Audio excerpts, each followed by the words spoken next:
My son blocked my path at the hospital entrance after I had traveled through the night, and he spoke words that would change everything forever. Mom, why did you come? Sarah doesn't want anyone here. Right now. 5 days later, a woman from the hospital billing office telephoned me asking about payment for the $10,300 baby delivery charges, and I smiled wider than I had in weeks. Hello, everyone watching from around the world. Tell me where you're from in the comments and press that like button. Now let me tell you how everything started. Let me go back 4 weeks to explain how this incredible turn of events happened to our family. My Daughter-in-law Sarah had telephoned me one evening sounding happier than usual.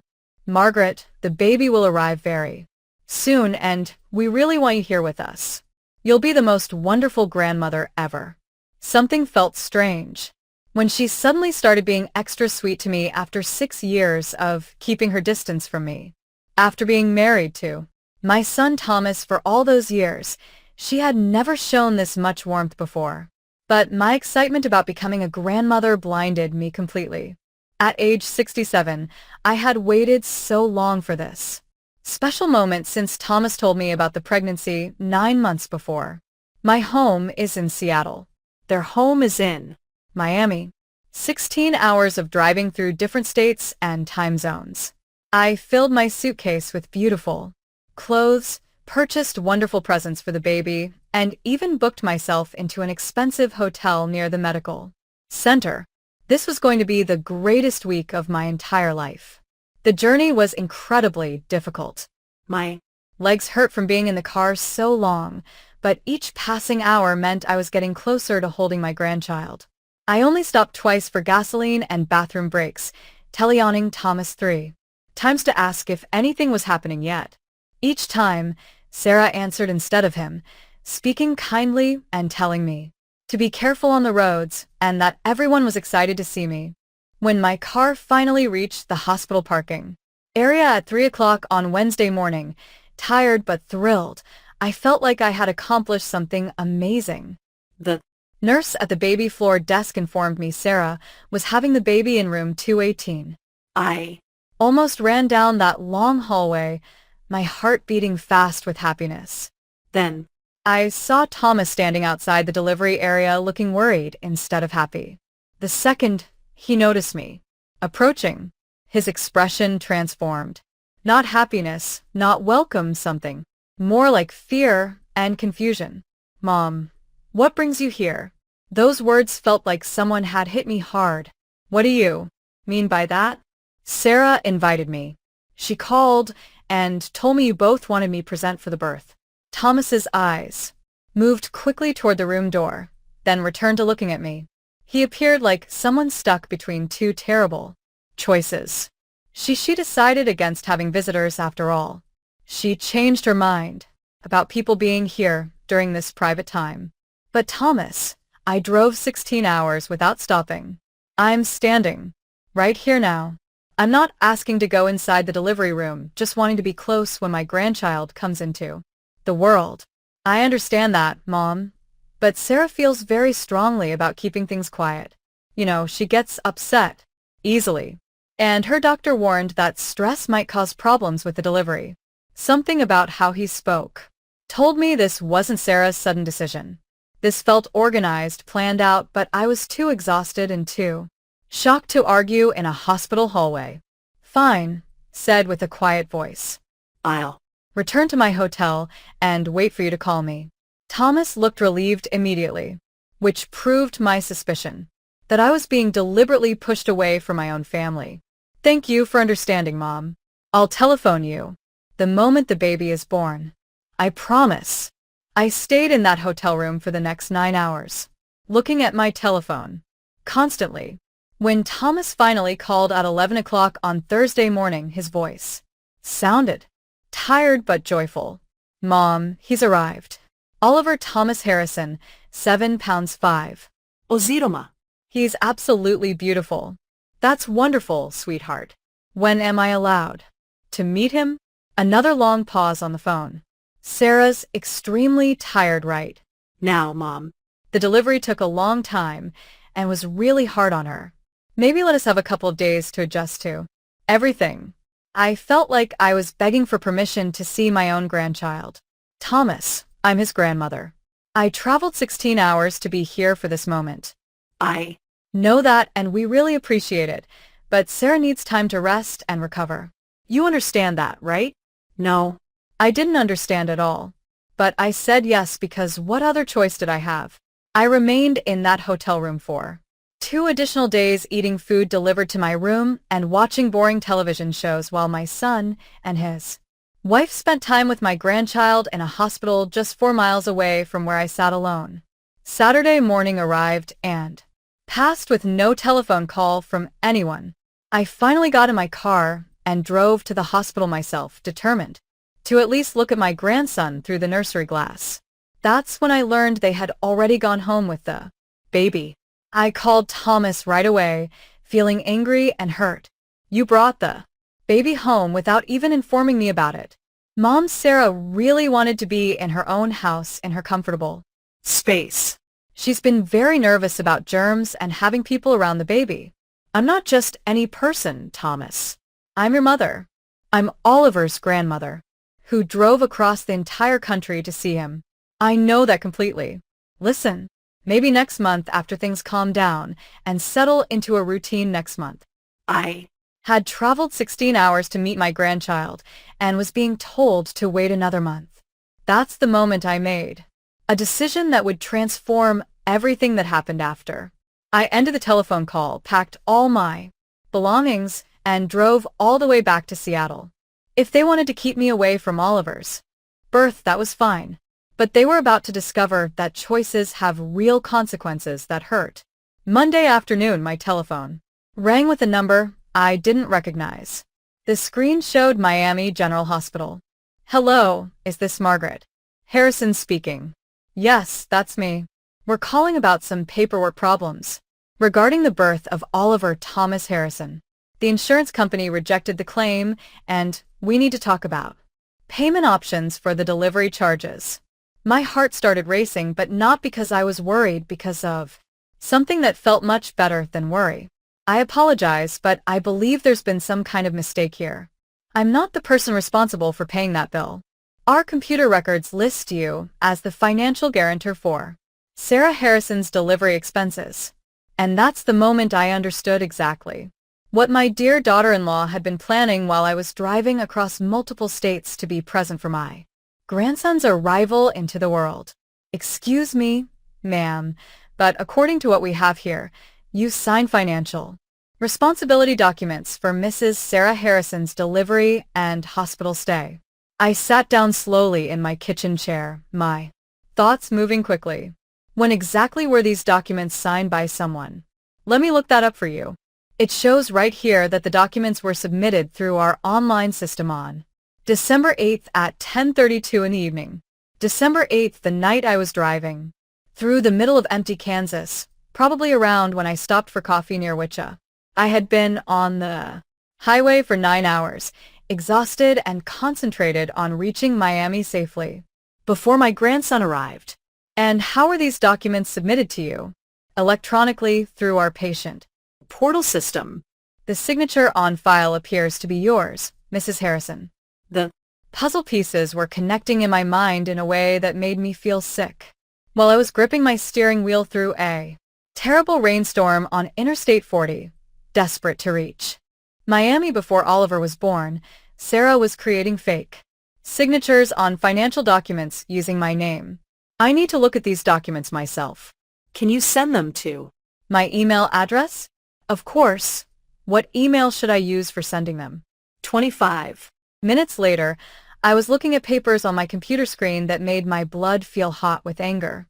Not only had Sarah Created a fake version of my signature, but she had also gotten my social security number somehow, my home address, and information about my bank accounts. The form said very clearly that as the maternal grandmother, except I wasn't the maternal grandmother at all. I was the paternal grandmother, and Sarah's actual mother lived in Boston. But the most upsetting part was when everything happened. These documents were submitted while Sarah was speaking sweetly to me on the telephone about being there for the birth. She knew the whole time that she was planning to make me pay the bill while also keeping me away from actually seeing my grandson at all. I telephoned the hospital billing office again. This is Margaret Harrison calling back. I just looked at the financial responsibility documents, and I need to report fraud immediately. Fraud? Mom? What do you mean? First of all, I Never signed any of these documents. Second, I'm not the maternal grandmother like it says on the papers. Third, these were submitted without me knowing anything about it while I was driving to Miami at my daughter-in-law's invitation. The billing representative's voice changed right away to sound more serious. Ma'am, if you're saying this is fraud, I need to connect you to our legal department immediately. That's Exactly what I want. While I waited listening to music on hold, I took out my telephone and started collecting proof of everything. Pictures of the text messages from Sarah inviting me to Miami, records showing when she contacted me, even photographs I had taken during my drive with the date and time showing where I was when the forms were supposedly signed by me. Mrs. Harrison, this is the legal department speaking. I understand you're questioning financial responsibility forms that were submitted. I'm not questioning them. I'm reporting identity theft and fraud. I have proof that these documents have fake signatures. For the next 60 minutes, I gave the legal department every single detail about Sarah's dishonesty and lies. They were especially interested in learning that Sarah had invited me to Miami while at the same time committing fraud using my name and information. Mrs. Harrison, this is absolutely a serious legal matter. We'll be filing a report with the police and giving this to our fraud investigation team. For now, all charges being billed to your name are stopped until the investigation finishes. After hanging up the telephone, I sat in my kitchen looking at my phone on the table. Sarah had played this situation perfectly in her mind. She had pushed me away during the birth, had her private family moment without me there, and planned to make me pay a $10,000 bill as a final insult to injury. What she didn't realize was that I had worked for 40 years as a hospital administrator before I retired. I knew exactly how hospital fraud investigations worked, and I knew Sarah had just committed several serious crimes that could send her to prison. My telephone buzzed with a text message from Thomas. Mom, I hope your drive home was safe. Sarah's feeling much better, and Oliver is such a peaceful baby. We'll send you photographs very soon. Photographs after keeping me away from his birth and creating fake financial documents using my name. They believed photographs would make everything okay between us. Type back quickly. Happy to hear everyone is healthy and doing well. Looking forward to meeting Oliver in person soon.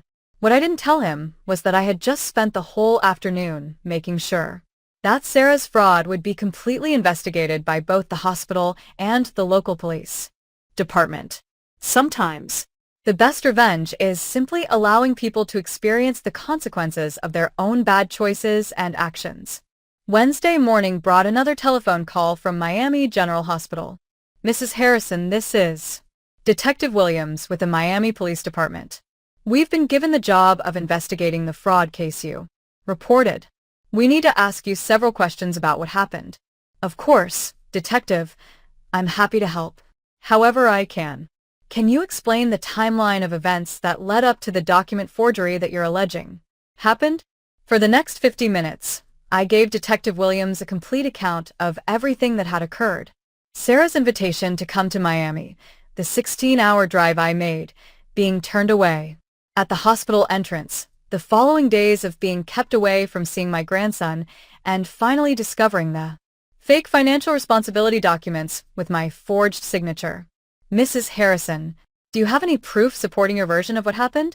I have text messages saved, telephone call records, photographs from my drive with location information showing exactly where I was, and hotel receipts proving I was traveling when the forms were supposedly signed by me.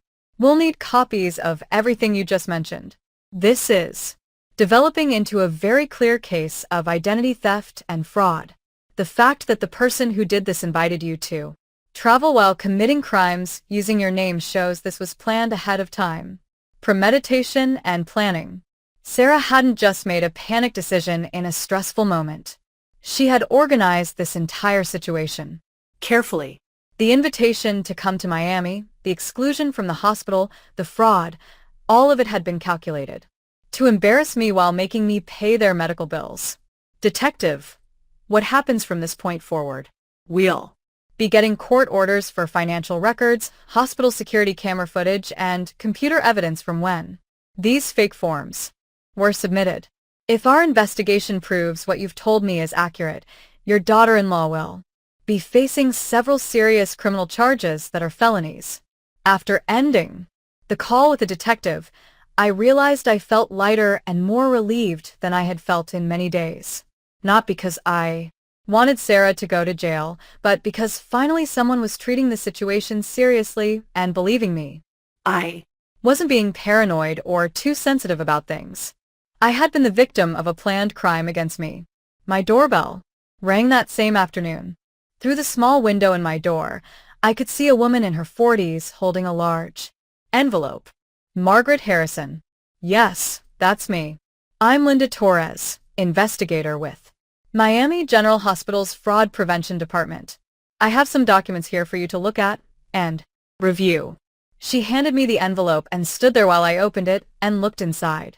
Inside were printed copies of the security camera footage from the night the fake forms were submitted through the computer system. the Pictures showed Sarah sitting at a computer in the hospital's family waiting room, typing on their patient portal website. Mrs. Harrison. These images were taken at 10:47 in the evening on December 8th, which is about 15 minutes after the financial responsibility forms were submitted using your name and information. there Was Sarah, visible as clearly as day, sitting hunched over a laptop computer in the hospital's waiting area. The timestamp on the picture showed I was still 5 hours away from Miami, somewhere in the Georgia mountains with no cell phone service available. What happens now that you have this evidence? Asked her. The proof is extremely strong and clear. hospital fraud is a federal crime when it involves identity theft across different state lines. Your daughter-in-law is facing significant prison time and large financial penalties for what she did. As Linda Torres drove away from my house, I sat on my front porch watching the Seattle sunset and thinking about how dramatically everything had changed in such a short time. 1 week ago, I had been a grandmother driving across the country to welcome my first grandchild into the world. Now I was a victim of identity theft with my daughter-in-law facing federal criminal charges. My telephone rang again. Thomas's name appeared on the screen in front of me. Mom, what on earth did you do to us? Thomas's voice was shaking with anger, but underneath that I could hear something else in his tone. He sounded afraid. Hello, Thomas. I'm doing just fine. Thank you so much for asking how I am. Don't play games with me right now. The police came to our house this morning with legal papers. Sarah's been arrested for fraud. They said you were the one who reported her. I settled back comfortably in my porch chair, watching a bird fly across my front yard. I didn't report charges, Thomas. I simply reported identity theft when the hospital called asking how I wanted to pay Sarah's delivery bill. Long silence. On the other end of the phone. Then, very quietly, what delivery bill are you talking about? The $10,000 bill for Oliver's birth that your wife stuck me with while you two were playing happy family without including me in anything. That's not possible. Our insurance company covered all of it for Thomas. Still so innocent and trusting about the woman he had married. Your insurance was rejected and denied, honey. That's exactly why the hospital called me asking for payment. Apparently, Sarah made me financially responsible for her delivery while I was driving through Kansas to see my grandson, who I was then not permitted to meet or hold. Another long silence on the phone. I could almost hear the puzzle pieces clicking together in his mind as he understood. Mom, there has to be some reasonable explanation for this. Sarah wouldn't do something like this on purpose, wouldn't she? The same woman who invited me to drive 16 hours for the birth Then had you turned me away at the hospital entrance? The same woman who's ignored every single one of my telephone calls for the past week and a half. She's been recovering from having a baby. Mom, Thomas, she created a fake signature on legal documents using my name. There's security camera footage of her doing it at the hospital. This isn't a simple misunderstanding or mistake. I heard Sarah's voice in the background, high-pitched and sounding panicked. Thomas covered the telephone, but I could hear pieces of their conversation. Anyway, Sarah claiming it was all just a mistake, that she only put my name down as an emergency contact person, that she never intended for me to be responsible for paying the bills at all. Mom, Thomas came back on the phone line. Sarah says, "This is all just a big misunderstanding that got out of control. She put you down as emergency contact, not as the person paying for everything." Thomas, I've looked at the documents myself. I was a hospital administrator for 40 years. I know the difference between an emergency contact form and a financial responsibility agreement very well. Your Wife committed fraud against me. Jesus Christ, mon. His voice cracked with emotion. What happens now to all of us? That depends completely on Sarah and what she decides to do. The detective told me that if she pays back all the money and admits what she did was wrong, they might consider reducing the charges against her. But Thomas, she didn't just steal money from me. She humiliated me in the worst way possible. She made me drive across 2 entire states to be rejected at my own grandson's birth, then tried to make me pay the bill for that awful privilege. I know what happened and I'm sorry about all of it, but criminal charges and prison time. She just had a baby mom, and I just became a grandmother, Thomas. That didn't stop her from committing identity theft against me. I could hear Oliver crying in the background, and my heart felt tight in my chest. This should have been such a happy and joyful time for our family, my first grandson, healthy and perfect. And instead, I was talking about criminal charges with his father on the telephone. "What do you want me to do about this?" Thomas asked finally, sounding defeated. "I want you to be completely honest with me about what really happened.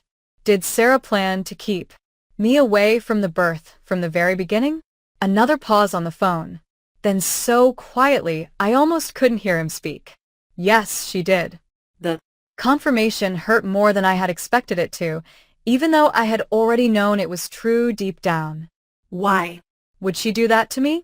She said having you there would create stress and pressure, that she wanted the birth to be just our immediate family only. I am immediate family, Thomas. I'm your mother. I'm Oliver's grandmother who loves both of you. I know that now. I should have stood up to her and told you the truth. I should have been honest, instead of letting you drive all that way for nothing. Yes, you absolutely should. But you chose to protect her feelings instead of protecting mine from getting hurt. And now she's facing federal criminal charges because neither of you thought about what might happen next.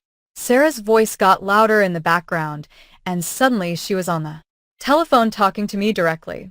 "Margaret, this is all a horrible mistake and misunderstanding. I never meant for you to be responsible for any bills at all. I was in labor and having the baby. I was scared and confused. I just put down names on forms without really thinking about what I was doing." Sarah, you submitted those forms at midnight while sending me text messages about how excited you were to see me arrive. You knew exactly what you were doing to me. Please, Margaret, I just had a baby. My hormones are all over the place and making me emotional. Can't we work this out as a family between ourselves? We stopped being family when you created a fake signature using my name, Sarah.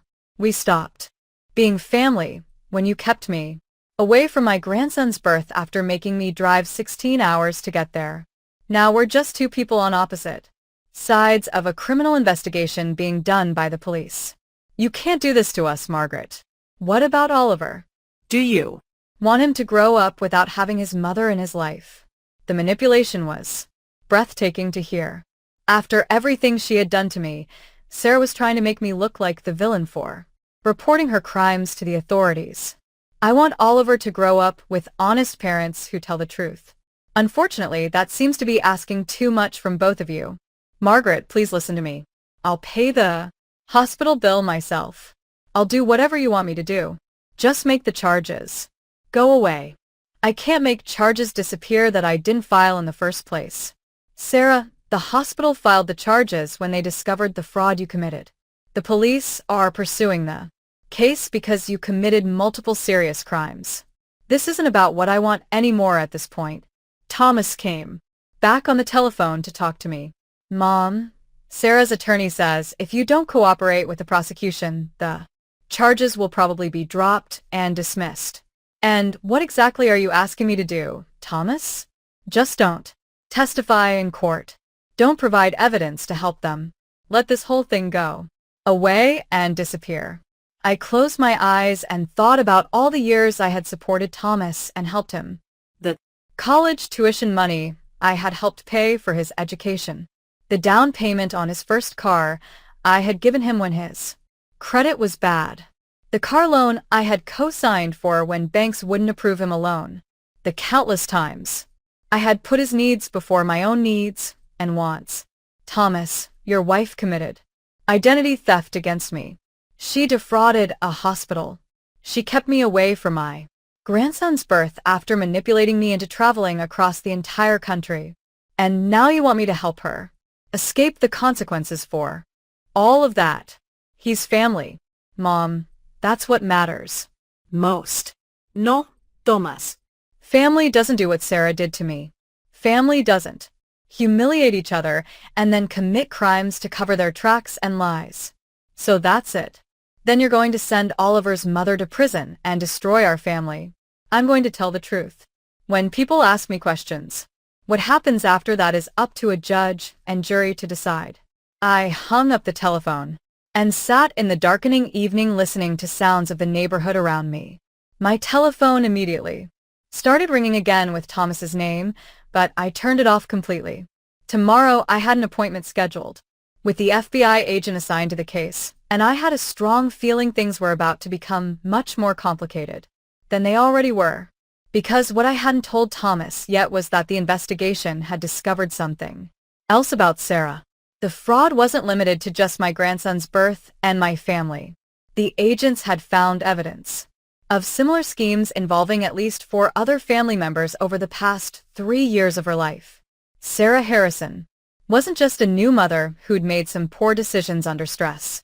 She was a serial fraudster who'd been doing this for years.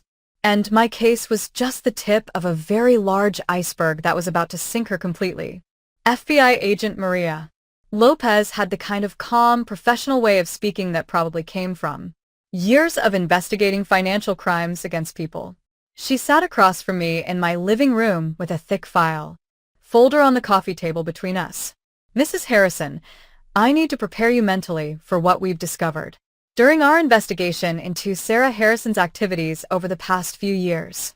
I'd been expecting this conversation since yesterday's telephone call from Thomas. The way he had sounded, desperate and trapped, told me there was more to this story than just my fake hospital bill. How bad is Agent Lopez? Agent Lopez opened her file folder on the table. Over the past 42 months, Sarah Harrison has committed identity theft and fraud against no fewer than 7 family members across 5 different states. The total amount stolen exceeds $52,000 from all victims combined. My stomach felt sick. 7 people had been victims. Your case, involving the hospital bill, was actually what broke this investigation open for us. When we started looking into it, we found a clear pattern of Sarah obtaining personal information from family members and using it to open credit cards, take out small personal loans, and submit fake insurance claims for payment. She handed me a document showing a timeline of all of Sarah's crimes against different people. Thomas's younger brother, Michael, in Oregon, had $9,000 in unauthorized charges on credit cards Sarah had opened using his name without permission. Sarah's own sister in Boston had been stuck with a $6,000 dental bill that Sarah had somehow managed to transfer to her name. Thomas's cousin Jennifer in Texas had a $15,000 car loan taken out in her name that she'd never applied for at all. Did any of them know what was happening to them? Most of them thought they were isolated incidents that only happened to them. Paperwork mistake here and identity theft there. Sarah was very careful to keep her criminal activities spread out geographically and over time, so no one would see the pattern emerging. But people had to realize something was wrong with what was happening. They did notice problems. But Sarah was very skilled at providing believable explanations for everything. She'd claim computer errors at banks, clerical mistakes by office workers, or temporary financial difficulties that she promised to fix immediately. She'd often send partial payments to victims to keep them from pursuing the matter too seriously or aggressively. Agent Lopez pulled out another document from her folder. The birth certificate fraud involving your grandson was actually the most sophisticated scheme we've seen from her. She didn't just steal your financial information and use it. She Created an entire false story about your relationship to the child to justify making you financially responsible for everything. What do you mean by that? On the hospital forms, Sarah claimed you were the maternal grandmother and had specifically asked to be financially responsible for the delivery as a special gift to the new parents. Created a fake version of your signature on documents stating that you were excited and happy to cover all costs related to the birth. The boldness of it was amazing to me. Not only had Sarah kept me away from Oliver's birth, she'd also created a fake story about my enthusiasm for paying for the privilege of being excluded from my own grandchild.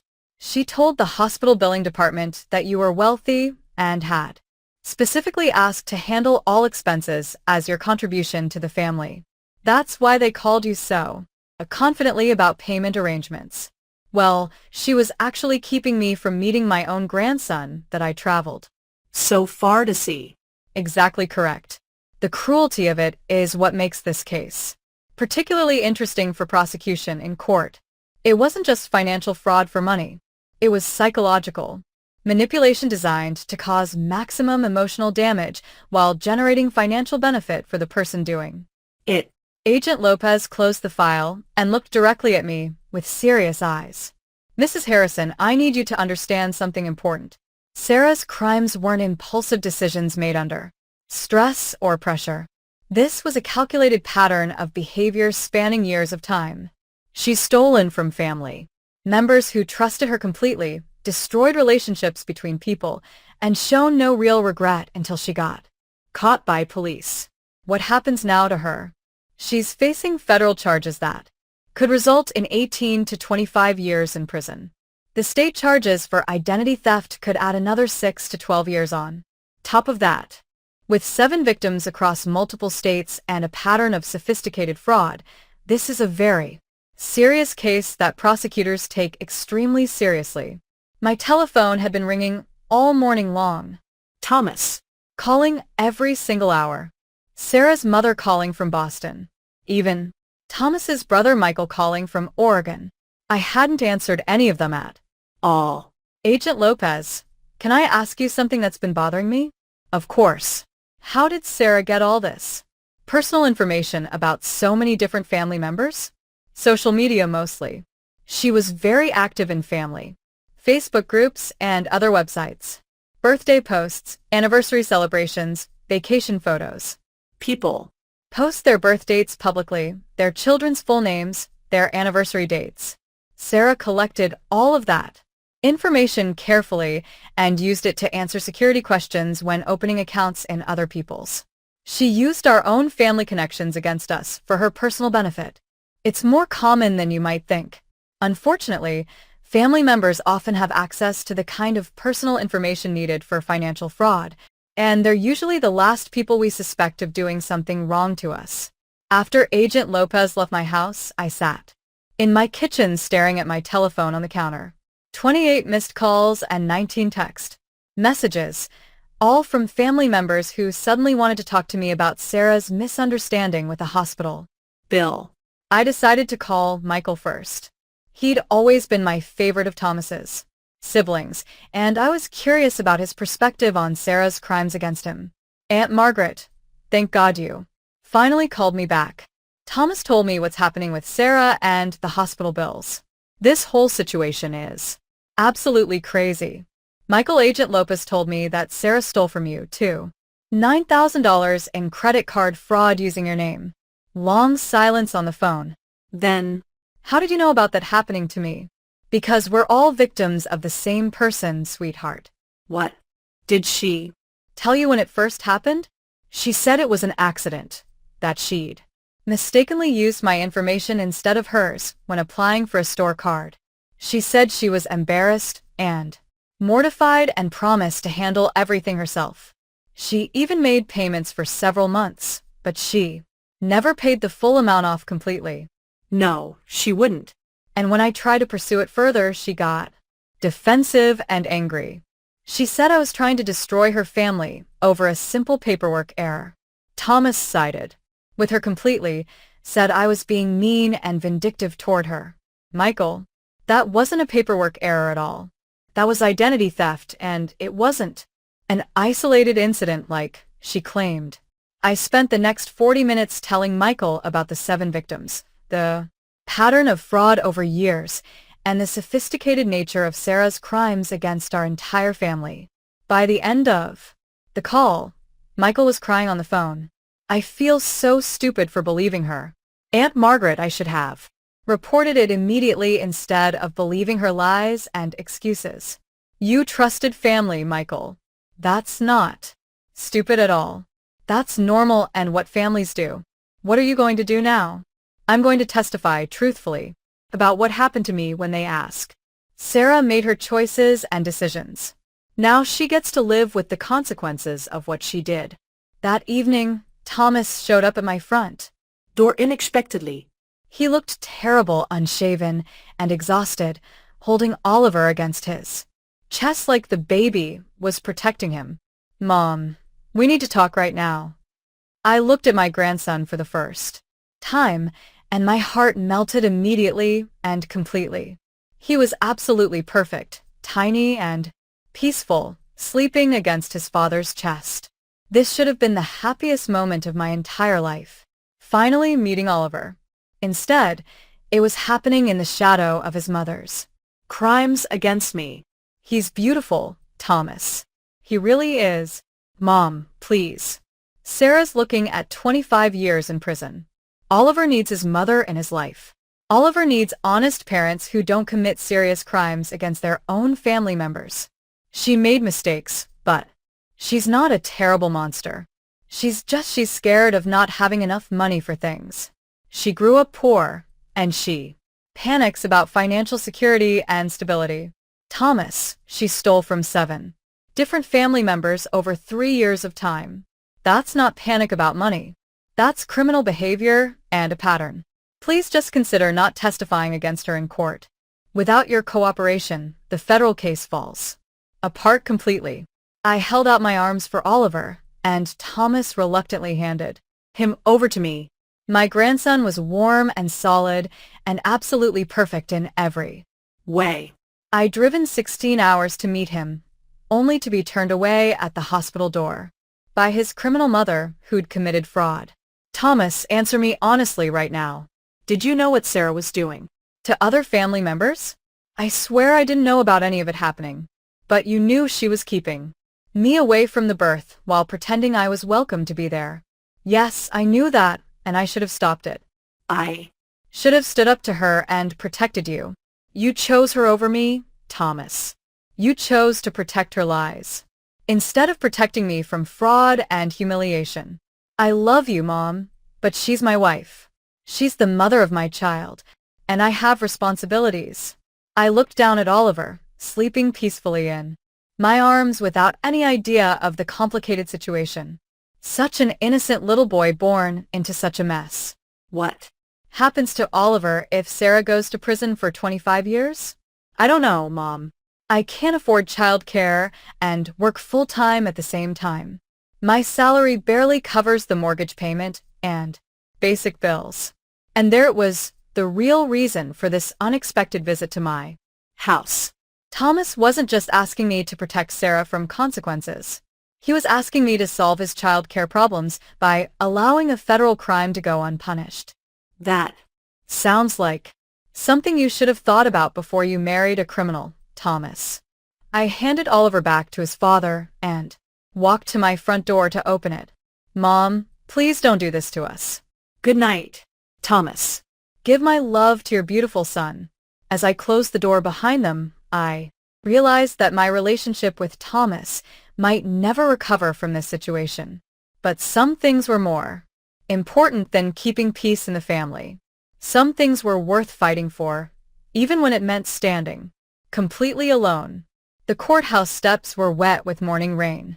As I walked toward the federal building in downtown Seattle, Agent Lopez had explained that due to the multi-state nature of Sarah's crimes, the case would be prosecuted in federal court rather than local courts, and that meant coming to the regional facility for pretrial legal proceedings. Sarah's preliminary hearing was scheduled for 10 o'clock in the morning. I didn't have to be there, as a witness wouldn't be called until the actual trial, but I wanted to see her face when the full scope of her crimes was read aloud in open court for everyone to hear. The courtroom was nearly empty when I arrived, just the attorneys, court staff, a few family members, and me sitting in the back row by myself. Sarah sat at the defendant's table wearing an orange prison jumpsuit, her hands secured with metal handcuffs. She looked small and frightened. Nothing like the confident woman who'd manipulated me into driving 16 hours just to humiliate me at the hospital. Thomas sat in the front row holding Oliver in his arms, surrounded by Sarah's parents, who'd flown in from Boston. None of them looked at me or acknowledged my presence, though I saw Thomas's shoulders become tense when I entered the room. The United States versus Sarah Marie Harrison, the clerk announced loudly. Case number 2024 CR 2153. Federal prosecutor Amanda Rodriguez stood up with a file that seemed impossibly thick for someone I'd thought of as just my manipulative daughter-in-law. Your Honor, the defendant is charged with 7 counts of identity theft, 5 counts of wire fraud, 4 counts of mail fraud, and 1 count of conspiracy to commit fraud across state lines. The government alleges that over a 42-month period, the defendant systematically targeted family members for financial exploitation, stealing over $52,000 and causing significant emotional and financial damage to all the victims. The judge, an older man with gray hair and sharp eyes, reviewed the charges very carefully. Ms. Harrison, you're being represented by legal counsel today. Correct. Sarah's attorney, a middle-aged woman who looked overwhelmed by the complexity of the case, stood up quickly. Yes, Your Honor.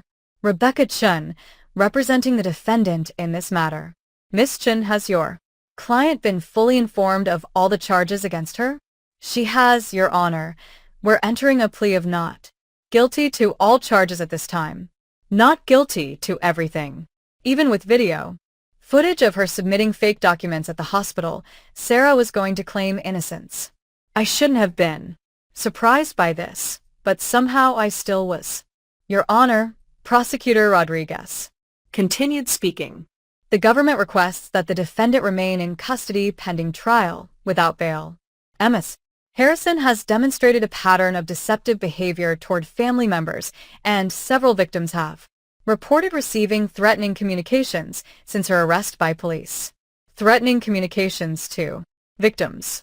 I wondered if that included the 18 voicemails Sarah had left on my phone over the past 10 days, alternately begging for mercy and accusing me of destroying her family for no reason.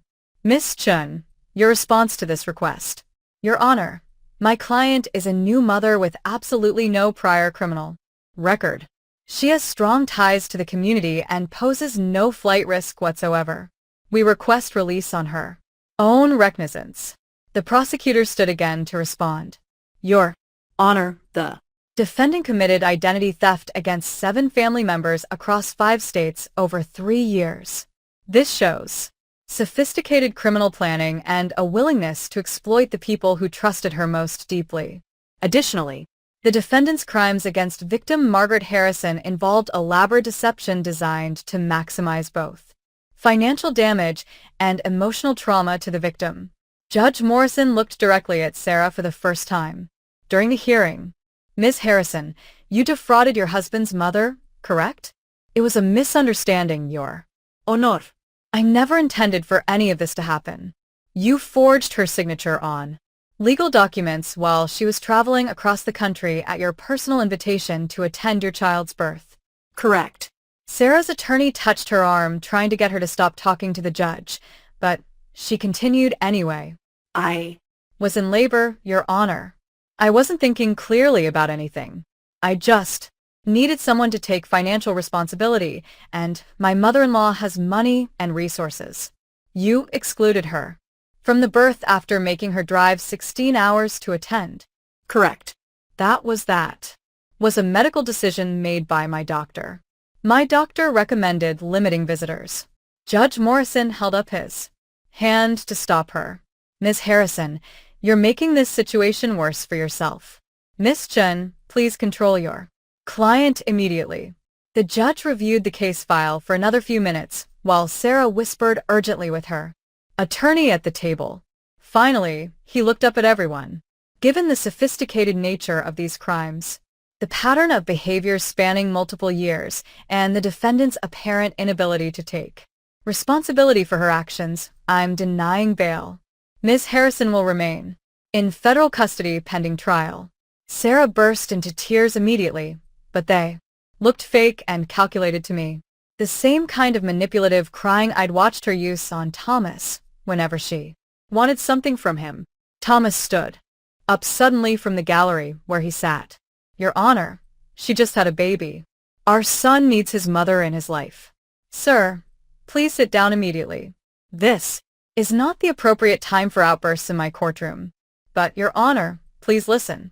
Mr. Harrison, sit down right now, or I'll hold you in contempt of this court. Thomas sank back into his seat, clutching Oliver tighter against his chest.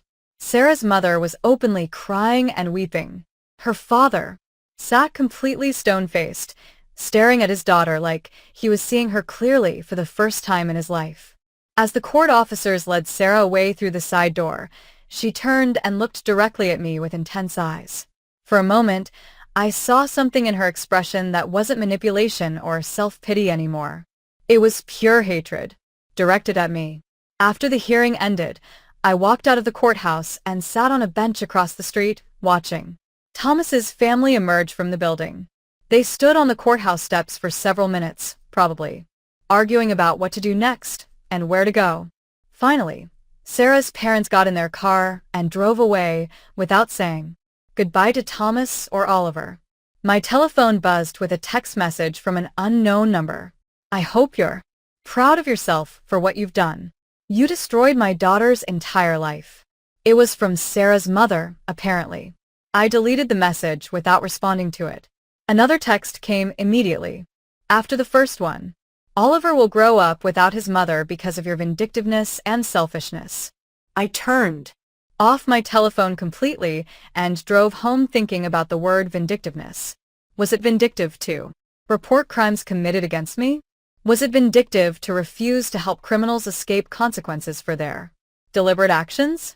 Or was it vindictive to invite your mother-in-law to drive 16 hours for her grandson's birth? Exclude her from the hospital, forge her signature on financial documents, and then tried to manipulate her into silence when she discovered the fraud. That evening, I received a call from Agent Lopez with an update. Mrs. Harrison, I wanted to update you on the case against Sarah. Her attorney reached out about a possible plea agreement to avoid trial. What kind of plea are they Offering full restitution to all victims, guilty pleas to reduce charges, and a recommended sentence of 6 years with possibility of parole after 4 years served.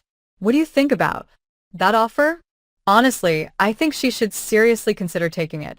If this goes to trial and she's convicted on all charges, she's looking at 25 years, minimum in federal prison.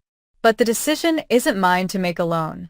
What happens next in the process The prosecutor will present the plea offer to all 7 victims.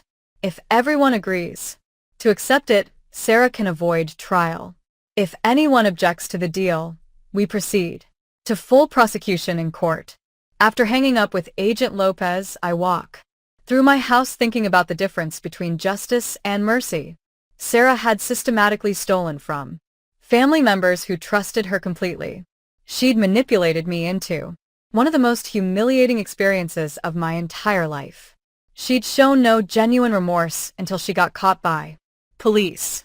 And even then, she was trying to blame everyone except herself for what Happened. but she was also Oliver's mother and only parent he had besides Thomas. And Thomas was going to struggle significantly as a single parent if she went to prison for 25 years. My telephone rang again. Thomas's name appeared on the screen. Mom, did Agent Lopez call you about the plea deal they're offering? She did call me. Yes. Will you accept it and let this end? I looked at the framed photograph on my wall taken during happier times when Thomas was young, and I thought I understood how family relationships were supposed to work between people. I need some time to think about it carefully, Thomas. Mom, please don't do this. 6 years is already a very long time. Oliver will be in 1st grade when she gets released. Your wife committed federal crimes against 7 different People. Thomas, for years seems like a pretty light sentence for that level of betrayal and lies. But it's not just about Sarah anymore. It's about Oliver. It's about our family surviving this. David, our family stopped existing the moment Sarah decided to commit identity theft against me using my name. What we have now is just the aftermath and consequences of her choices and actions. I hung up and sat in my quiet house, thinking about what justice should look like for a woman who'd used family love as a weapon against the people who trusted her most in the world. The deadline for responding to the plea offer was Monday. I had 4 days to decide whether Sarah Harrison deserved mercy or justice from me. And I was discovering that sometimes the most loving thing you can do for someone is refuse to save them from the consequences of their own deliberate actions. I rejected the plea deal on Monday morning, and by Monday afternoon, Sarah's attorney was calling me personally to negotiate directly. That's when I knew I'd made the right Choice about everything. Mrs. Harrison, this is Rebecca Chun, Sarah's attorney. I understand you have concerns about the proposed plea agreement we offered. I was in my garden pulling weeds and enjoying the Seattle sunshine. Miss Chun, I have concerns about your client committing federal crimes against my entire family for years. I appreciate your position completely, but I think you should consider the impact of a lengthy trial on your grandson, the media attention, the family stress, and Conflict. There it was again. The attempt to make me responsible for the consequences of Sarah's own choices. Miss Chen, my grandson's well-being should have been Sarah's priority before she decided to become a career criminal. Mrs. Harrison, I think there may be some information that could change your perspective on this entire Case. Something in her tone made me stop pulling weeds and pay attention. What? Kind of information are you talking about? Could we meet in person to discuss this? There are complications in this case that the prosecutor may not have shared with you yet. 3 hours later, I sat across from Rebecca Chun in her downtown Seattle office. She looked nervous, constantly adjusting her glasses and avoiding direct eye contact with me. Mrs. Harrison, what I'm about to tell you is confidential attorney-client information that Sarah has authorized me to share in hopes of reaching a resolution to avoid trial. I'm listening carefully. Sarah escrime. Weren't entirely her own idea or plan. She was being pressured and coerced by someone else. I almost laughed out loud at this. Coerced? By whom exactly? Her previous boyfriend before she met Thomas. Sarah was in a relationship before Thomas with a man named Derek Stone. Their breakup was very complicated and messy. Chin pulled out a file folder from her desk. Derek Stone is a professional con artist with a history of sophisticated financial fraud schemes across the country. He trained Sarah in identity theft techniques and forced her to target her new family after she started dating Thomas, using threats forced her. How exactly? Blackmail and threats. Derek has compromising information about Sarah's past that could destroy her marriage to Thomas and her relationship with your entire family. I stared at Chin, trying to process this ridiculous story she was telling me. So Sarah committed federal crimes against 7 family members because her ex-boyfriend made her do it. Essentially, yes. She's been sending Derek half of everything she stole to keep him from revealing her secrets to Thomas and your family. What secrets are you talking about? Chin hesitated before answering. Sarah has a criminal record from before she met Thomas. Identity, theft, fraud, several other charges. She served 22 months in prison in California before moving to Washington and completely reinventing herself as a different person. The room felt like it was spinning around me. Thomas doesn't know about any of this history. No one in your family knows. Sarah changed her entire name, moved to a different state, and created a completely new identity when she met Thomas and started dating him.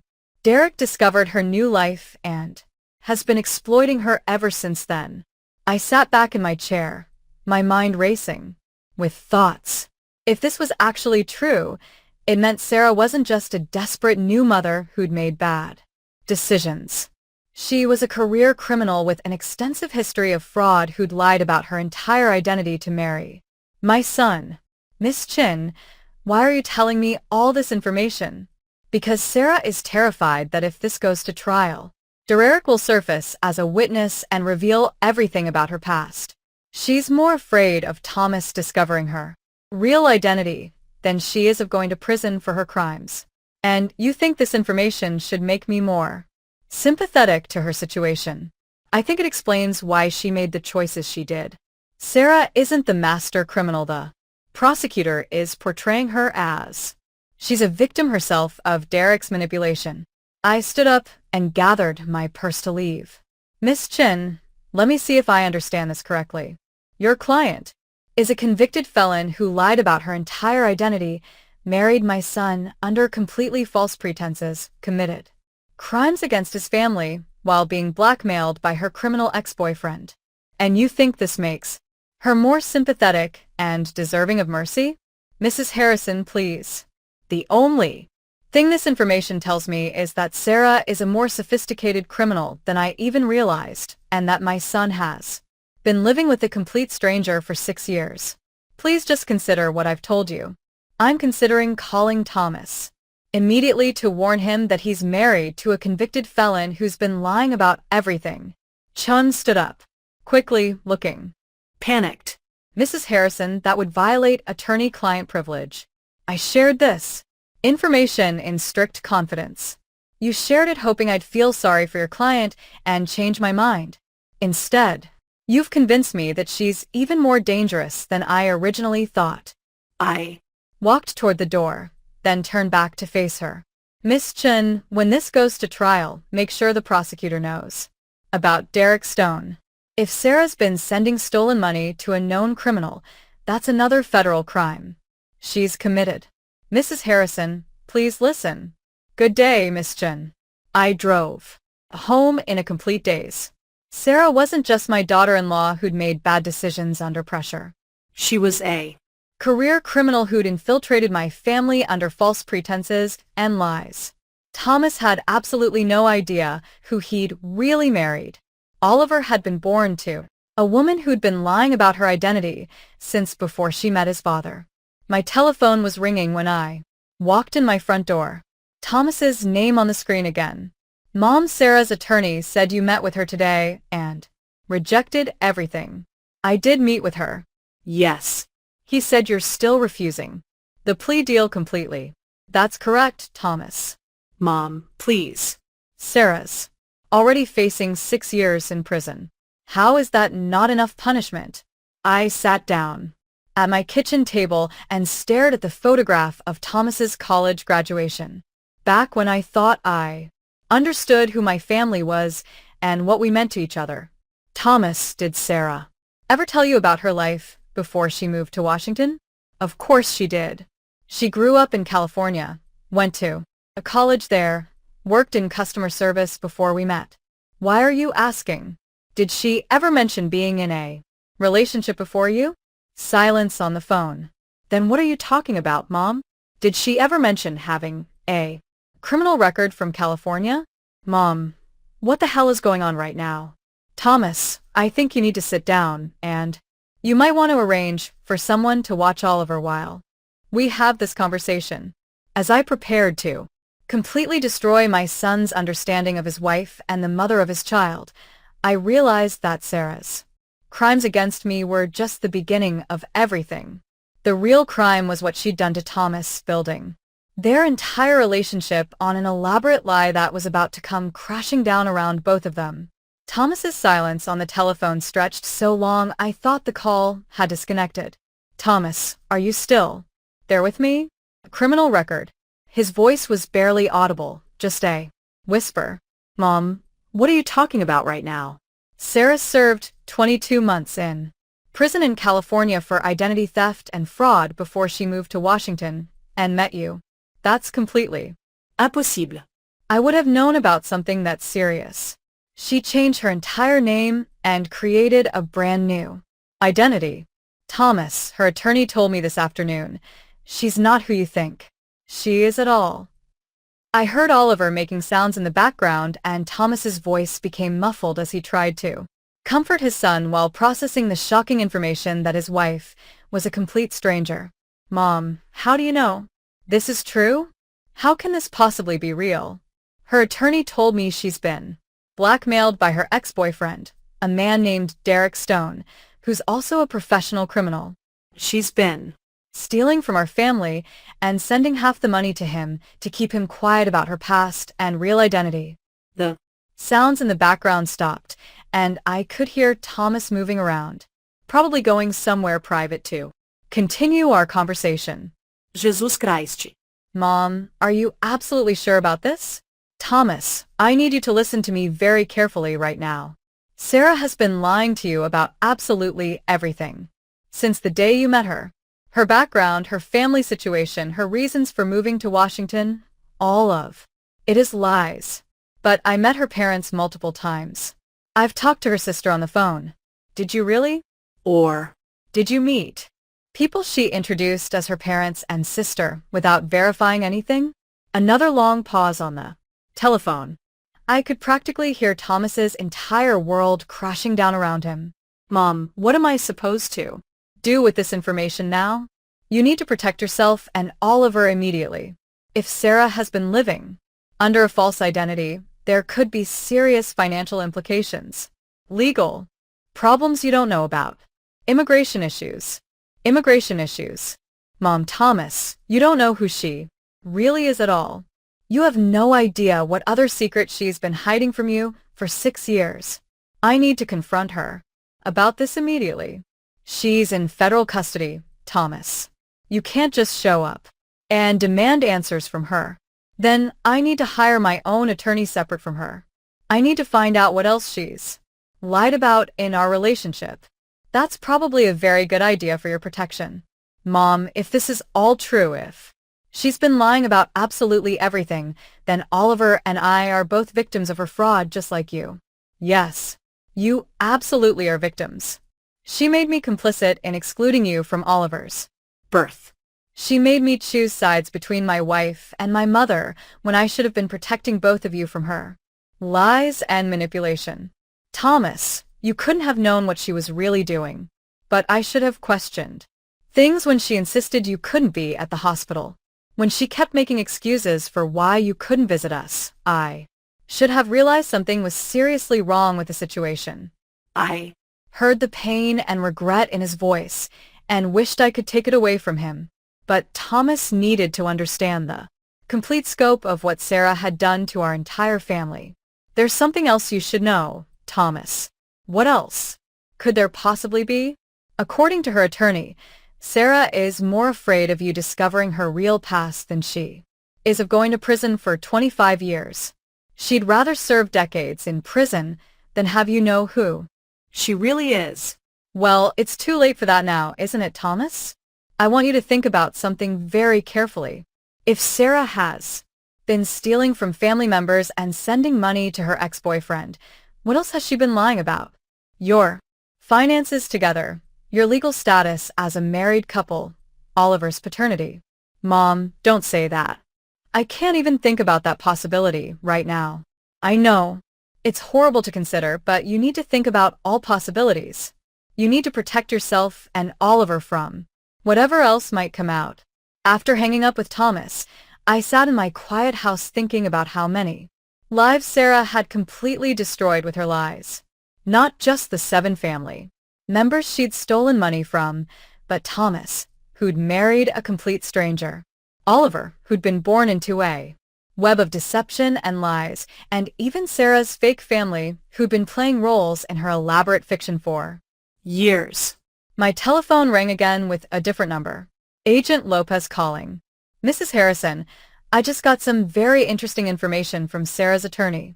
Apparently, she's been cooperative about providing details on her accomplice, Derek Stone, her ex-boyfriend. According to Sarah, Stone has been running similar blackmail schemes against other women across the western United States. She's agreed to provide evidence against him in exchange for consideration at her sentencing. What kind of evidence exactly? Financial, records, communication logs, details about his other victims. If Sarah's information leads to Stone's arrest, it could significantly impact her own sentence and reduce her time. Agent Lopez, can I ask you something important? Did you know about Sarah's criminal record in California? We Discovered that during our background investigation. Yes. Sarah Harrison isn't her real name at all. What is her real name then? Jennifer Stone. She was married to Derek Stone when she committed her first series of identity theft crimes in California. Their divorce was part of a plea agreement, where she testified against him, but he was acquitted on a legal technicality. Jennifer Stone. My daughter-in-law's real name was Jennifer Stone, and she'd been lying about her identity for the entire 6 years she'd been married to Thomas. Agent Lopez, what happens to my Son legally? If his wife has been living under a false identity, is their marriage even legally valid? That's a complicated question that would depend on Washington state law and the specific circumstances of how their marriage was performed. Your son should definitely consult with a family law attorney as soon as possible. And what about my grandson Oliver? Birth certificate. Issues can usually be resolved through the court system. But again, your son needs legal representation to protect his interests. After ending the call with Agent Lopez, I realized that Sarah's crimes had created a legal nightmare that would take many years to untangle completely. Thomas's marriage might not be legally valid. Oliver's birth certificate might contain fraudulent information. Their finances could be completely compromised. Their entire life together had been built on lies from the very beginning. My doorbell rang at 9 o'clock at night.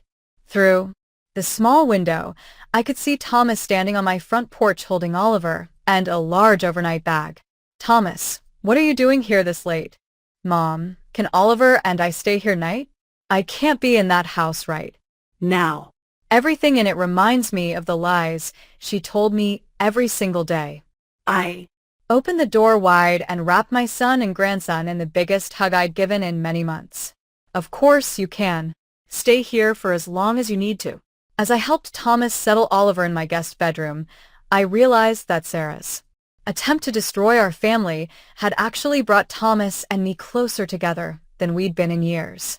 Her lies and manipulation had backfired on her completely.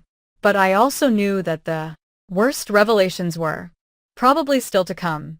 Because if Jennifer Stone had been living under a false identity for 6 years, there were probably other dangerous secrets waiting to be discovered. And some of those secrets might be threatening enough to put the safety of my son and grandson at risk. The trial of Jennifer Stone, also known as Sarah Harrison, began on a cold Monday morning in March. The federal courthouse in Seattle was busier than I'd expected to see, with news vans parked outside and reporters interviewing anyone willing to talk about the case. Agent Lopez had warned me that Sarah's case had attracted Significant media attention because of the sophisticated nature of her identity fraud and the fact that she'd victimized her own family members. Family fraud cases always get media coverage. She'd. Explain to me, people want to understand how someone can betray the people who trust them more than anyone else in the world. Thomas and I arrived together at the courthouse, leaving Oliver with my neighbor, Mrs. Anderson. Thomas had been staying with me for 4 weeks now, and we developed a comfortable daily routine. He'd wake up early to feed Oliver while I made coffee for both of us. We'd share breakfast and discuss the day's courtroom strategy and what to expect, then drive downtown together. Are you ready for this? Thomas asked as we walked up the courthouse steps together. Are you ready, Thomas? I still can't believe I was married to someone whose real name I didn't even know for 6 years. Thomas's attorney had confirmed that his marriage to Jennifer Stone was legally valid, despite her false identity. But the emotional betrayal was absolutely devastating to him. He'd also learned that Jennifer had been lying about her job history, her college education, and even her relationship with her supposed family in Boston, who didn't actually exist. Mom, I keep thinking about all the time she talked about her childhood memories, her parents, her college experience. All of it was complete lies. Every single story she ever told me. Thomas, you couldn't have known the truth. She was a professional deceiver who did this for a living. Inside the courtroom, I was surprised by how many people were there. Besides the 7 victim families, there were reporters, law enforcement officials, and what looked like other potential victims who'd come forward since Jennifer's arrest by police. Jennifer sat at the defendant's table wearing a conservative navy dress, her hair pulled back in a neat bun. She looked nothing like the confident woman who'd manipulated our family for years. She looked small, defeated, and much older than her 34 years. All rise for the Honorable Judge Christopher Bennett. As the trial began, prosecutor Amanda Rodriguez painted a picture of Jennifer Stone that was even more disturbing than I'd imagined possible. Ladies and gentlemen of the jury, the defendant is not who she claims to be at all. Jennifer Stone has spent the last 9 years living under a false identity, committing identity theft across multiple states, and destroying the lives of people who trusted her more than anyone else in their lives. Rodriguez explained that Jennifer had been arrested in California in 2014 for identity theft and fraud, served 22 months in prison, then disappeared completely after her release. She'd created the identity of Sarah Harrison using stolen documents and information and had moved to Washington specifically to find new victims to exploit. The defendant didn't just steal money from her victims. She stole their sense of security, their trust in family relationships, and their belief that the people closest to them were who they claimed to be. Jennifer's attorney, Rebecca Chun, attempted to portray her client as a victim of circumstances beyond her control. Jennifer Stone made mistakes, serious mistakes that she regrets deeply, but she was driven to these actions by fear and desperation. Her ex-husband, Derek Stone, is a dangerous criminal who threatened her safety and forced her into criminal activity through blackmail and intimidation. But when Rodriguez cross-examined Jennifer the next day, the victim narrative fell apart completely in front of everyone. Miss Stone, you testified that Derek Stone forced you to steal from your husband's family. correct. Yes, that's correct. He Threatened to tell Thomas about my past if I didn't send him money regularly. But you were already stealing from family members before Derek Stone contacted you again, weren't you?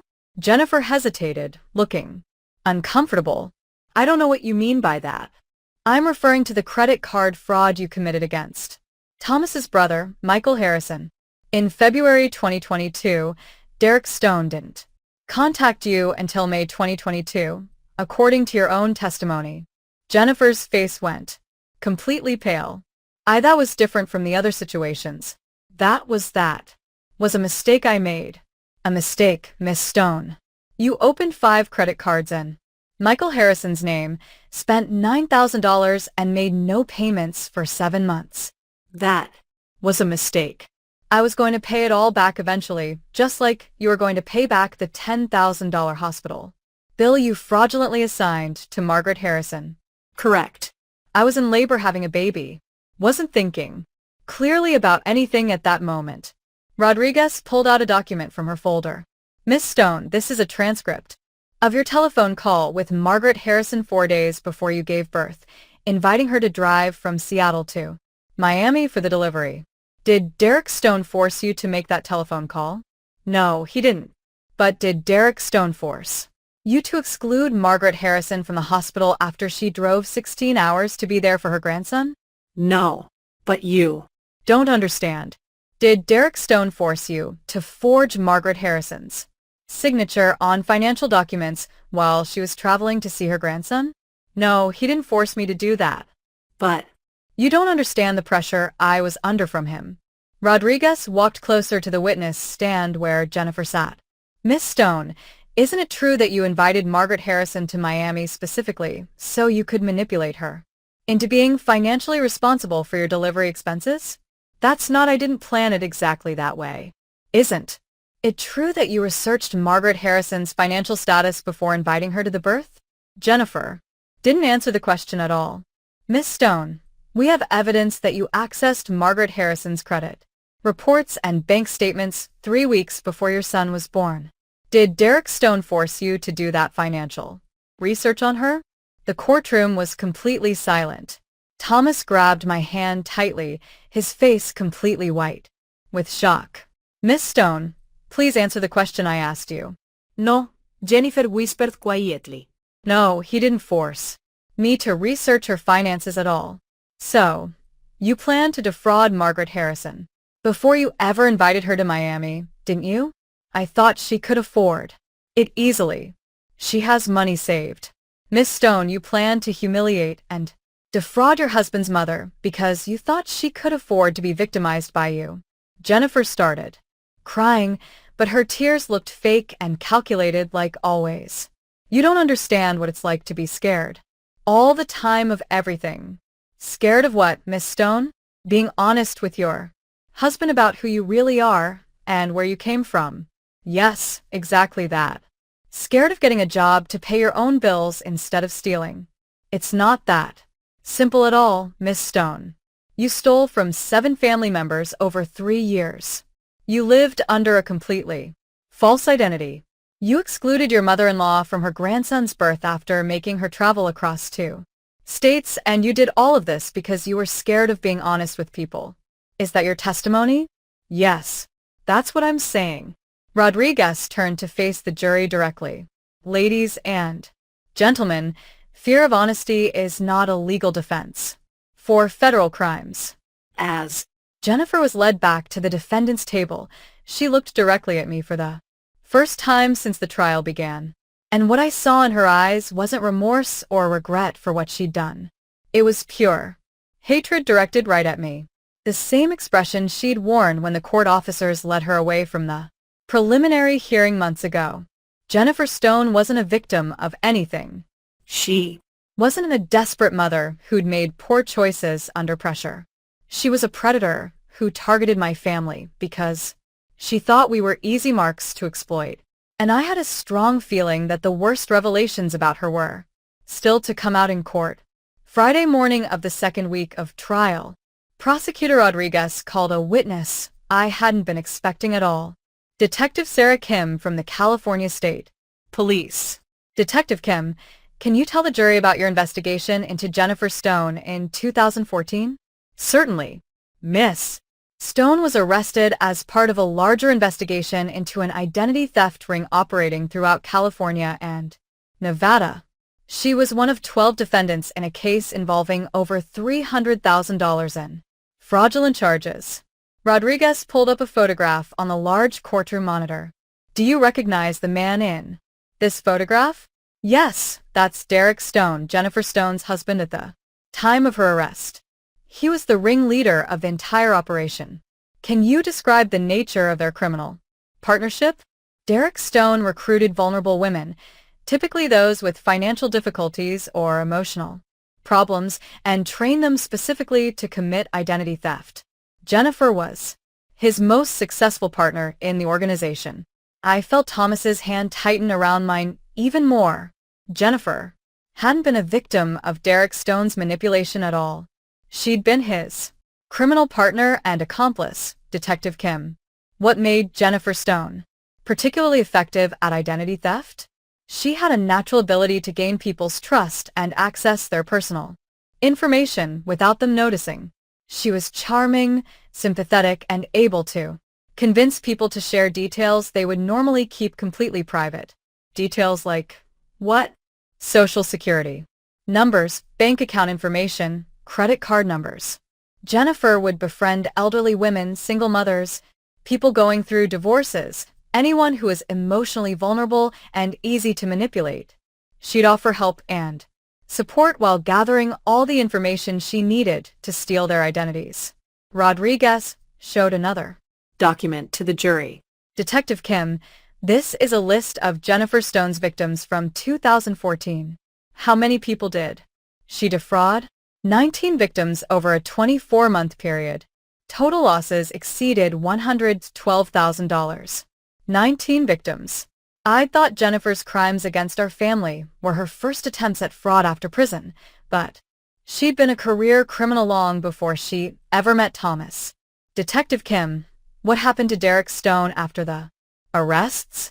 He was acquitted when Jennifer Stone agreed to testify against him as part of her plea agreement with prosecutors. However, we strongly suspected that she didn't provide completely truthful Testimony. What do you mean by that? Jennifer claimed that Derek forced her to commit the crimes, that she was an unwilling participant, but our investigation suggested that she was an equal partner who enjoyed the criminal lifestyle they had together. Rodriguez turned to face Jennifer at the defendant's table. Detective Kim, after Jennifer Stone was released from prison in 2016, did she maintain contact with Derek Stone? Yes, she did. Our surveillance showed that they continued their romantic relationship and their criminal partnership after her release.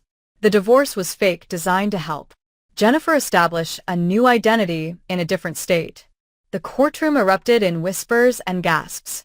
Jennifer and Derek were still married to each other. Jennifer's marriage to Thomas was bigoted and illegal. Detective Kim, is Jennifer Stone still legally married to Derek Stone? As far as we can determine, yes. There's no record of their divorce ever being finalized in any court. Thomas made choking sound beside me. He'd been living with a woman who was married to someone else, someone who was running a criminal enterprise that included defrauding Thomas's entire family. Detective Kim, do you believe Jennifer Stone moved to Washington to continue her criminal activities? Objection. Chin called out loudly. Sustained, the judge responded.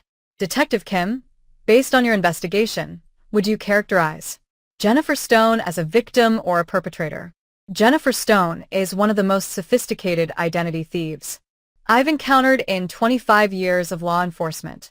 She's not a victim of anyone. She's a predator who targets people's emotions and relationships to commit financial crimes. When Detective Kim stepped down from the witness stand, I realized that everything we believed about Jennifer was completely wrong. She Wasn't a desperate mother or a victim of an abusive ex-husband at all. She was a career criminal who'd infiltrated our family as part of a larger criminal operation. During the lunch break, Thomas and I sat in the courthouse cafeteria while he processed the revelation that his marriage was illegal, and his wife was a professional criminal. Mom, Oliver isn't legally my son according to the law. What do you mean, Thomas? If Jennifer is still married to Derek Stone, then her marriage to me is completely invalid. Which means Oliver was born to a married woman who is living with someone else illegally. Legally, Derek Stone might be considered Oliver's father instead of me. I hadn't thought of that terrible implication. Oliver's entire legal status was now in question because of his mother's lies. Thomas will figure this out somehow. You'll always be Oliver's father, regardless of what any paperwork says. But what if Derek Stone tries to claim parental rights over Oliver? What if he uses Oliver to get leverage against us or extort money? Before I could answer his question, Agent Lopez approached our table. Mr. Harrison, Mrs. Harrison, I need to speak with you both privately about something important. We followed her to a conference room down the hall from the cafeteria. We've received some disturbing information about Derek Stone. He's been arrested in Portland for running a similar scheme involving identity theft and family fraud. Similar how?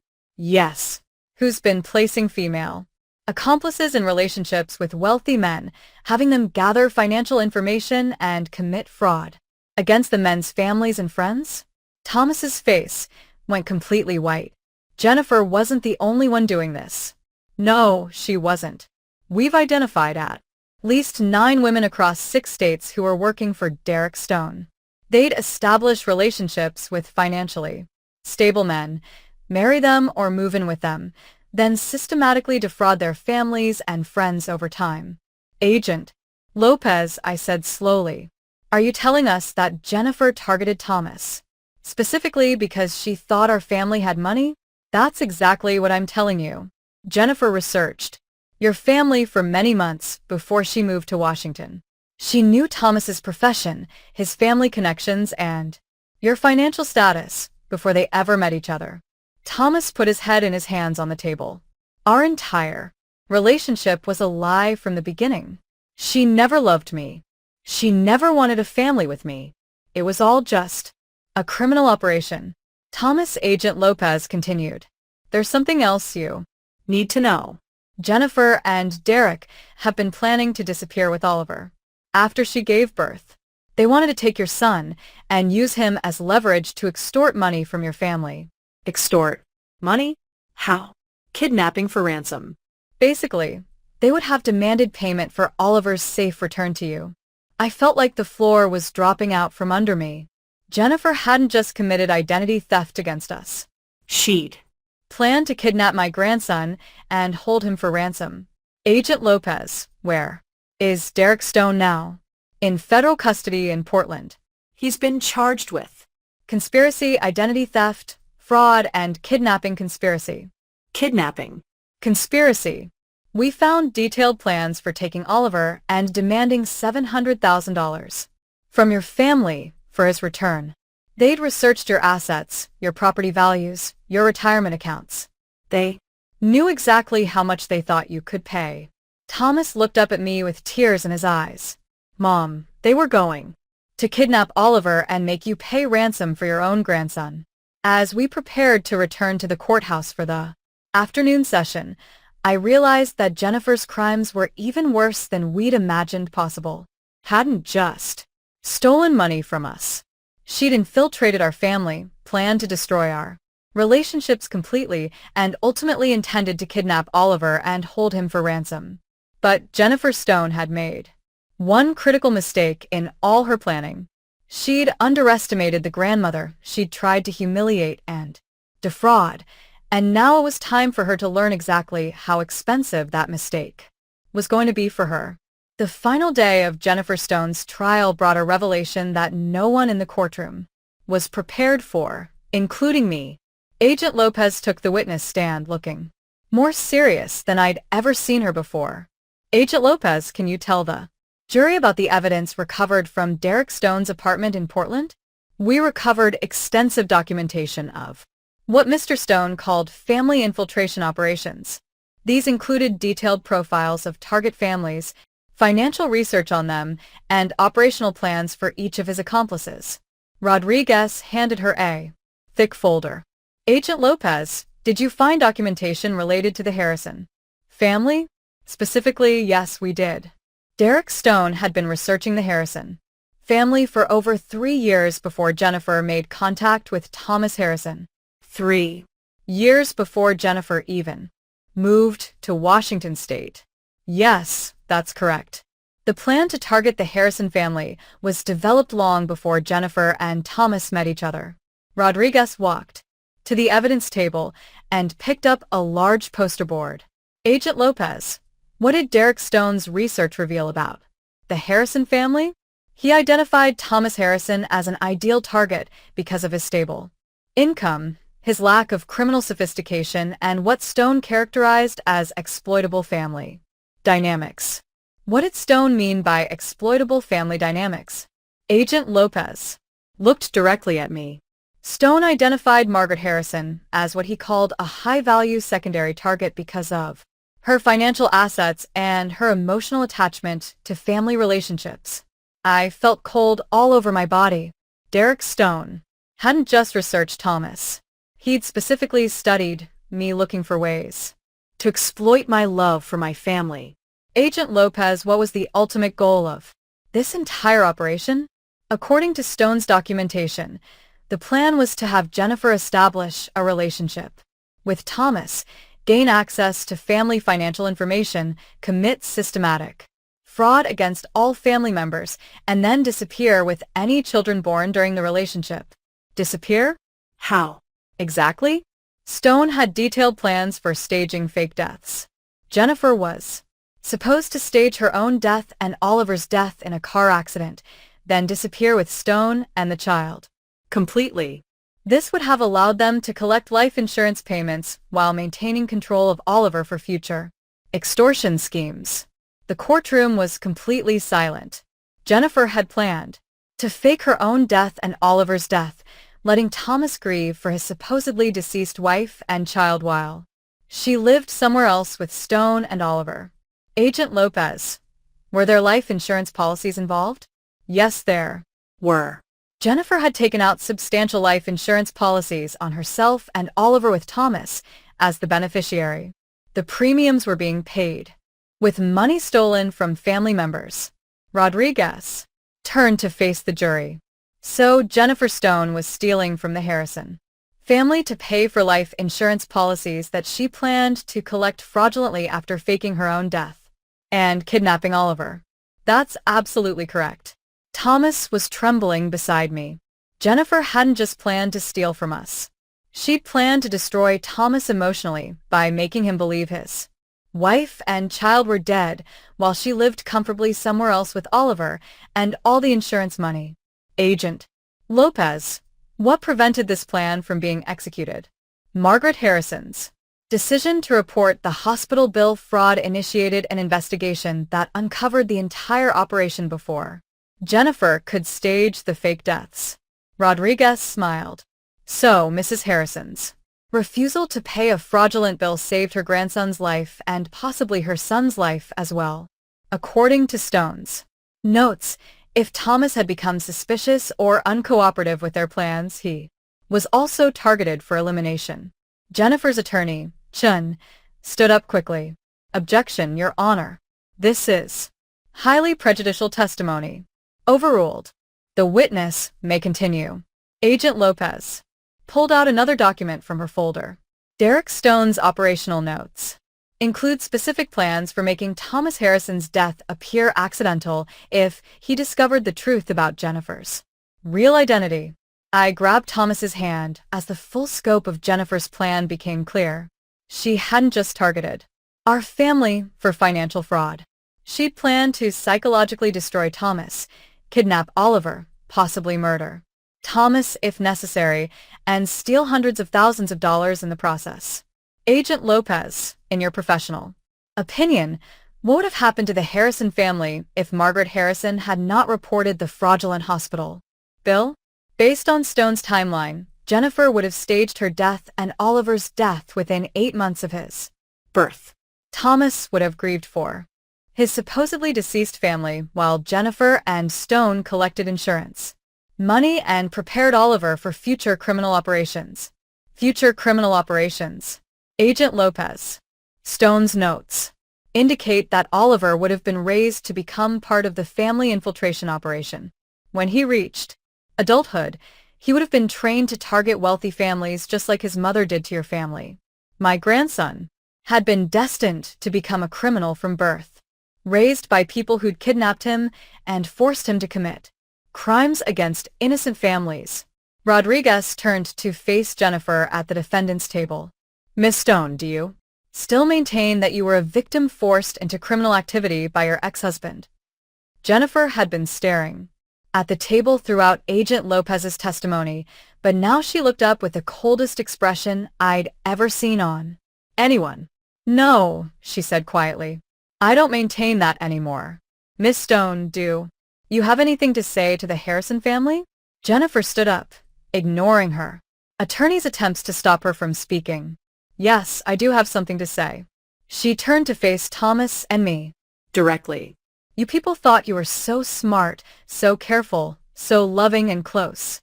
But you were just Mark's easy targets." Who deserved what happened to them? "Miss Stone," Judge Bennett warned, "I advise you to sit down. Thomas, you were pathetic. So desperate for love and acceptance that you never questioned anything I told you. So trusting that you handed over your entire life to a complete stranger." Thomas's face was white, but he didn't look away from her. "And Margaret," Jennifer's voice became venomous and hateful, "you were the perfect target. A lonely old woman with money who was so desperate to be needed by her family that you'd pay any price for acceptance." Miss Stone, sit down. "Immediately," Judge Bennett ordered. "The only thing I regret is getting caught before I could finish what we started. You have no idea how satisfying it would have been to watch Thomas grieve for his dead wife and child while I lived comfortably somewhere else with Oliver and all your money." Two court officers moved toward Jennifer as she continued her rant.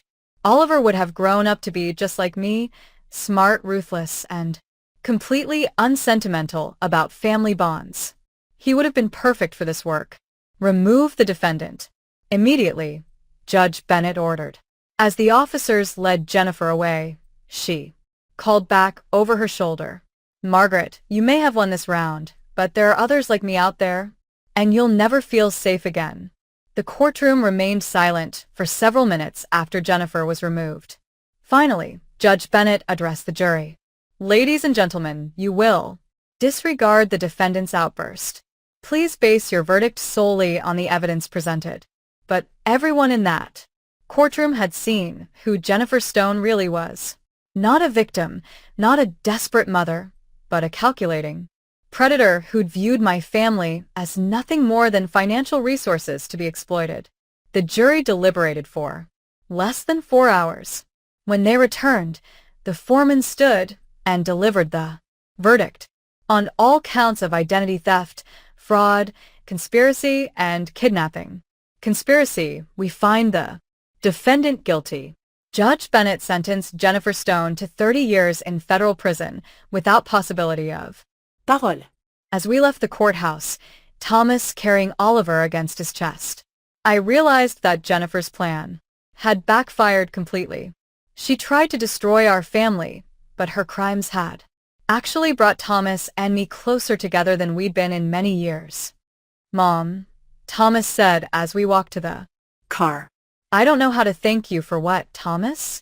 For refusing to let her get away with if you just paid that hospital bill and stayed quiet, Oliver. And I would probably be dead by now while she collected insurance money." I looked at my grandson sleeping peacefully in his father's arms, completely unaware that his mother had planned to kidnap him and raise him to be a criminal. "Thomas, the only thing Jennifer was right about is that there are others like her out there. But she was wrong about one thing." "What's that, Mom?" "I'll never feel unsafe again because now I know exactly what predators look like, and I know I'm strong enough to fight them." As we drove home through the Seattle sunset, Oliver babbling happily in his car seat, I realized that Jennifer Stone had given me something she'd never intended to give. the knowledge that I could protect my family from anyone who tried to hurt them. And if another predator ever targeted my family, they'd learn the same lesson Jennifer had learned. Some grandmothers are too smart, too stubborn, and too loving to be easy victims.